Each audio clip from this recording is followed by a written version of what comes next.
ఈరోజు అటు RR versus DC match అయితే చెప్పింది. డీసీకి ఆల్మోస్ట్ మస్ట్ విన్ గేమ్లో వాళ్ళు గెలిచిందని చెప్పాలి. అటు డోవాన్ ఫెరీర్ అంత మంచి నాక్ ఆడిండు. తన వల్ల అంత స్కోర్ వచ్చింది ఆర్ఆర్కి లాస్ట్లో.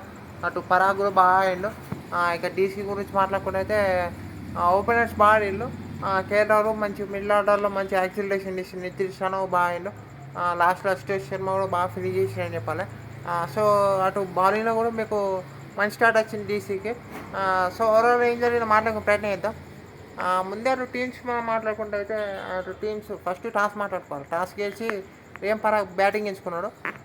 మరి ఎందుకని అడిగితే డ్రై కావచ్చు, మీకు సెకండ్ ఇన్నింగ్స్లో కొంచెం స్లో కావచ్చు అన్న పిచ్. మరి నిజంగా అది డీసీకి వెళ్ళిపోయిందా అంటే హెల్ప్ అయింది అనిపించింది నాకైతే.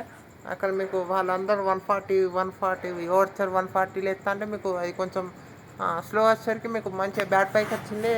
సో దాని అడ్వాంటేజ్ తీసుకున్నారు అక్కడ డీసీ బ్యాటర్స్. సో ఇక మళ్ళీ మరీ అంత స్లో కూడా కావాలనిపించింది. సో అక్కడ ఆ తర్వాత కూడా మీకు టీంలో రవి బిష్ణోయ్ తీసుకున్నారు వాళ్ళు, యష్ రాజ్ని కాదనుకొని. సో మంచి మూవీ అనుకున్నాం. ఎక్స్పీరియన్స్ అట్లుంటాయి రవి బిష్ణోయ్. సో ఇక మళ్ళీ అటు తుషార్ దేశపాండే కూడా మీకు టీంలోకి వచ్చిండు. దక్షిణ్ షానక్ అని లేడు. దక్షిణ్ షానక ఇంపాక్ట్లో పెట్టుకున్నారు కానీ మీకు తుషార్ దేశపాండేని తెచ్చుకున్నారు. ఇంకా మళ్ళీ వాళ్ళు హెట్మేర్ కూడా లేడు. సో ఇన్ని చేంజెస్ చేసుకున్నారు వాళ్ళు. ఇంకా మళ్ళీ అటు వాళ్ళ టీం డీసీ టీం మాట్లాడకుండా అయితే చాలా చేంజ్లు జరిగినాయి. అబ్బో అటు మిల్లర్ లేడు, ఇంకా సైల్ పరాక్ లేడు, ఇంకా మీకు అటు దుష్మన్ చమేరా లేడు. ఎన్ని చేంజ్లు చేసిరు వాళ్ళు. అక్కడ మిల్లర్ ప్లేస్లో మీకు అక్కడ ముగ్గురు ఫారెనర్స్తో వెళ్ళిండు వాళ్ళు. సో సారీ మిల్లర్ ప్లేస్లో ప్యాచమ్ నిసాకాన్ని ఇచ్చుకున్నారు. 4 ఫారెనర్స్ వెళ్తే వీళ్ళు ప్యాచమ్ నిసాకాన్ని ఇచ్చుకున్నారు. అక్కడ మిచెల్ స్టార్క్ని ఇచ్చుకున్నారు. ఇంకా మీకు అక్కడ మీకు అశుతోష్ని వేసుకున్నారు. సో అశుతోష్ వచ్చి మంచి మూవీ అనుకున్నా. సో అటు మ్యాచ్ స్టార్ట్ అయింది మీకు ఫస్ట్ ఓవర్లోనే ఫస్ట్ బాల్ స్టార్క్ 6. ఆ తర్వాత మీకు నెక్స్ట్ బాల్ కొంచెం డాట్ బాల్ అయితే next ball full toss out. So Jaiswal wicket must important. Starc versus Jaiswal మంచి బ్యాట్లు అనుకున్నాం. సో అక్కడ స్టార్క్ అయితే గెలిచిండు. ఆ తర్వాత మీకు జ్యూరల్ వచ్చిండు మీకు ఆడే ప్రయత్నం చేసిండు. జ్యూరల్ మంచిగా ఆడిందని చెప్పాలి. అక్కడ మీకు వైభవ్ సూర్యవంశి, మీకు Kyle Jamieson second over first బాలే 4 కొట్టిండు. మీకు నెక్స్ట్ బాల్ మంచి యార్కర్ బాల్ అది. వైభవ్ సూర్యవంశి అవుట్ అయ్యిండు. సో సూర్యవంశి ఇద్దరు అవుట్ అయ్యారు. ఓపెనర్ ఇట్లా అవుట్ అయ్యారు అనుకుంటారు. మీకు రియాన్ పరాగ్ వచ్చి బాగా అయ్యింది అని చెప్పారు. రియాన్ పరాగ్ పవర్ ప్లేలో బాగా అయ్యిండు. కొంచెం టైం తీసుకున్నా అనిపించిన జ్యూరల్ బాగా అయ్యింది పవర్ ప్లేలో. సో జ్యూరల్ బాగా అయ్యిండు. సో వీళ్ళిద్దరు అటు అక్షర్ పటేల్ 5th ఓవర్ వస్తే 5th ఓవర్లో కూడా తను రన్స్కి వెళ్ళిండు. సో ఇంకా మళ్ళీ అటు ఎవరైతే వాళ్ళు రన్స్కి వెళ్ళిళ్ళు. అటు కుల్దీప్ మీకు ఫస్ట్ 3 ఓవర్స్ బాగా వేసిండు. అటు వరుస థర్డ్ ఓవరు కైల్ జేమ్సన్కి ఇచ్చిండు. సరే అది ఫైన్ అనుకున్నా. కానీ అక్కడ నటరాజన్ వరుస థర్డ్ ఓవర్స్ ఆన్ ఫ్లాట్ ఇవ్వడం నాకైతే కరెక్ట్గా అనిపించింది. మీకు కావాలంటే ఆ ఓవర్ జేమిన్సన్తో వెళ్ళొచ్చు అనిపించింది.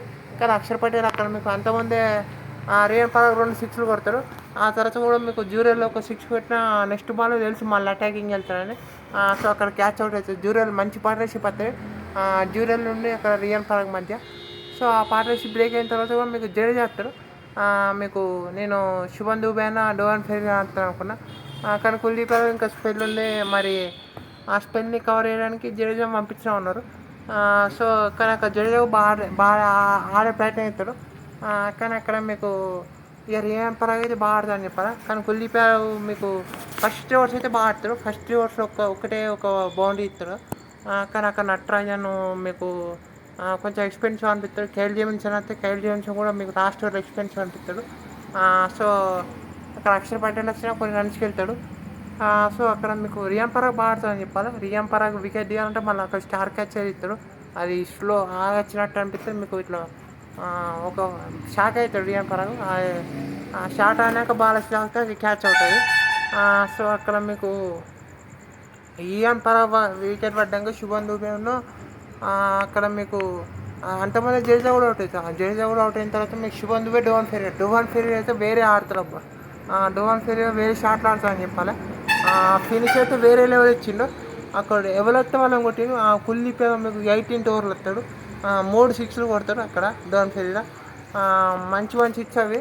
అబ్బో డోన్ ఫెరీ 2 ఫోర్స్ 6 సిక్స్లు అట. 14 బాలల్లో మీకు 6 ఫోర్లు 2 సిక్స్లు అంటే బెస్ట్ అని చెప్పుకోవచ్చు ఇక. సో అక్కడ డోన్ ఫెరీరా బాగా అయిందని చెప్పాలి. ఇంకా మళ్ళీ అటు ఆ ఫినిష్ అంత శుభన్ దుబే మీకు అక్కడ అవుట్ అయినా లాస్ట్లో మీకు నట్రాజన్ కొంచెం ఎక్స్పెన్సివ్ అనిపించిన బాగానే బౌలింగ్ చేసిండు నట్రాజన్. సో స్టార్క్ కూడా కొంచెం లాస్ట్లో ఆ 140 1 for 40 ఉండే. సారీ కొంచెం 40 రన్స్ 10 ఎకరాలు అనిపించింది కానీ మీకు బాగానే బౌలింగ్ చేసిండు స్టార్క్. 3 వికెట్లు కుదిసిండు. సో అక్కడ మీకు స్టార్క్ కూడా మంచి ఇంక్లూజన్ అయింది డీసీకి ఈ మ్యాచ్లో. ఇంకా మళ్ళీ ఆ తర్వాత మీకు ఇక డీసీ మళ్ళీ 220+ చేజ్ చేయాలి. మీకు మంచి ఓపెనింగ్ పార్ట్నర్షిప్ అనుకుంటే మంచి ఓపెనింగ్ పార్ట్నర్షిప్ అని చెప్పాలి. అటు ప్యాట్రిక్ నిశంక అటు కేఎల్ రాహుల్ ఇద్దరు బాగా ఆడలే అని చెప్పాలి. ముఖ్యంగా ప్యాట్రిక్ నిశంక పవర్ ప్లేలో మీకు ప్రతి ఓవర్ ఒక బౌండరీ స్టార్ట్ తీసుకున్నారు. అటు ఫస్ట్ ఓవర్లో మీకు ఒక 6 ఒక 4 వచ్చింది. ఆ తర్వాత మీకు బర్గర్ ఓవర్లో ఒక 4 వచ్చిన తర్వాత డాట్ బాల్ పడతాయి అనుకుంటే మన లాస్ట్ బాల్కి 4 కొట్టి ఆ ఓవర్ మంచి ఓవర్ మనిషిళ్ళు. ఆ తర్వాత మీకు యాక్సిలరేషన్ వచ్చింది పవర్ ప్లేలో. 78 వచ్చినాయి.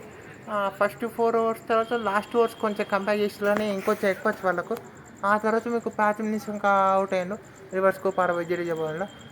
కానీ అక్కడ మిడిల్ ఓవర్స్లో మీకు స్పిన్నర్స్ని అక్కడ కేఎల్ రాహుల్ బాగా అయిందని చెప్పాలి. కేఎల్ రాహుల్ స్పిన్నర్స్ని బాగా అయిండు.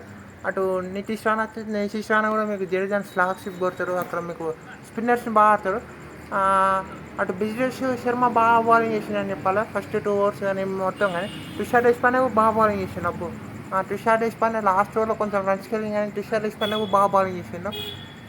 కానీ ఇక బర్గర్కి కొన్ని రన్స్కి వెళ్ళిండు. సో బర్గర్ రన్స్కి వెళ్ళిండు కానీ అక్కడ మీకు ఇక స్పిన్ మీకు అక్కడ ఇక రన్స్కి వెళ్తారంటే వాళ్ళని తీసుకురాలే. కానీ అక్కడ మీకు మధ్యలో రియాన్ పరాగ్ ఆఫ్ ద ఫీల్డ్కి వెళ్ళిండు. కొంచెం నిగిల్ వల్ల క్రాంప్స్ వల్ల కావచ్చు. సో ఇక ఆ తర్వాత మీకు main wicket Nitish Rana out అయింది. మంచి రివ్యూ అని చెప్పాలి జైస్వాల్ నుంచి అక్కడ. సో వైడ్ ఆఫ్ స్టంప్ అది అవుట్ అయిండు అక్కడ నితీష్ రాణా అవుట్ అయిన తర్వాత మీకు కేఎల్ రాహుల్ కూడా అవుట్ అయింది స్ట్రాటజీ టైం అవుట్ తర్వాత. ఇదేంది మళ్ళీ కొంచెం చాలా క్లోజ్ అవుతాను గేమ్ అనుకుంటా అంటే మీకు అక్కడ అశుతోష్ వచ్చిండు. అశుతోష్ బాగా అయిందని చెప్పాలి. అశుతోష్ శర్మ అక్కడ స్టెప్స్ కూడా బాగా అయిండు. సో వీళ్ళిద్దరైతే ఫినిష్ చేసిరని చెప్పాలి. లాస్ట్లో ఆర్చర్ కొంచెం బాగా కంబ్యాక్ చేసిన మీకు.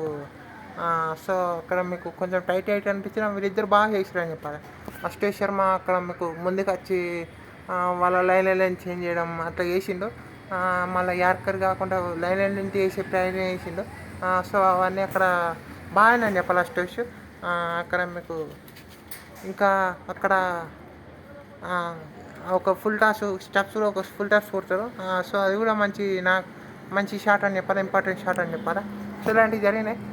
కానీ అటు డీసీ అయితే ఒక బౌలర్ షాట్ అనిపిస్తుంది నాకైతే.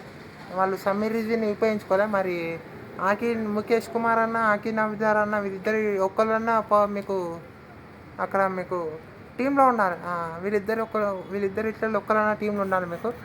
లేకుంటే మీకు బౌలర్స్ షాట్ అయితే మీకు చాలా ఇబ్బంది అవుతుంది. అక్షర్ పటేల్తో 5 బౌలర్స్తో వెళ్తారు. నితీష్ రాణా ఉండగా నితీష్ రాణా బౌలింగ్ చేస్తారా అంటే అది వాళ్ళు ఎప్పుడు కన్సిడర్ చేస్తారో నాకైతే అర్థం కావట్లేదు. కానీ వీళ్ళిద్దరిలో ఎవరో ఒక టీం ఉండాలి. అట్లయితే ఇంకా డీసీ ఇంకా బాగుంటుంది అనిపిస్తుంది. స్టెప్స్ని 4లో నమ్ముకొని అటు మీకు నితీష్ రాణా 3 స్టెప్స్ 4, 5లో అక్షర్ 6లో అక్కడ మీకు అశుతోష్ ఆ తర్వాత మీకు ఇంకా మీకు ఇంకో ఫినిషర్ని పెట్టుకోవచ్చు మీకు. సో చూసుకోవాలి ఇంపాక్ట్ ప్లేయర్ అక్కడ తెచ్చుకోవచ్చు. ఆకేం నవీదార్ ఇట్లా. సో అట్లా ఆ టీంతోనే వెళ్తే బాగుంటుంది అనిపిస్తుంది. స్టార్క్ మంచి ఇంక్లూజన్ అయింది. కానీ కైల్ జెమిన్సన్ మరి లుంగిని వస్తే కైల్ జెమిన్సన్ ఉంటా అంటే కొన్ని క్వశ్చన్ మార్క్స్ రేజ్ అవుతాను. మరి లుంగిని టేబుల్ ప్లేస్లో వస్తారని. అటు ప్యాట్రిక్ నిశంక బాగా ఆడిందని చెప్పాలి. కానీ అటు ఆర్ఆర్ టీం మాట్లాడుకుంటే వాళ్ళ బౌలింగ్ యూనిట్ బాగున్నాయి. ఫాస్ట్ బౌలింగ్ యూనిట్ అయితే బాగున్నాయి. బిజ్నేష్ Sharma, Tushar Deshpande, Jofra Archer, Andre Burger ఈ నలుగురు అయితే బాగా కనిపిస్తారు. కాంటాక్ట్ జడేజా, బిష్ణవ్ బాగా పర్ఫామ్ చేస్తారు. సో ఇంకా బ్యాటింగ్ కూడా వాళ్ళ మిడిల్ ఆర్డర్కి చాలా క్లిక్ అయ్యాయని చెప్పాలి. ఫెరేరా నుంచి ఫినిష్తో వాళ్ళు మస్ట్ హ్యాపీ ఉంటారు ఈ మ్యాచ్లో. సో మంచి విన్ అని చెప్పాలా. కానీ రాజస్థాన్ రాయల్స్కి 2 పాయింట్స్ పెయిన్ అనిపిస్తాయి. కానీ డీసీకి అయితే మరి వీనితోని హోప్ వస్తుంది. 9-4 వాళ్ళు. ఇంకా 5లో మీకు 4 గెలవాలి.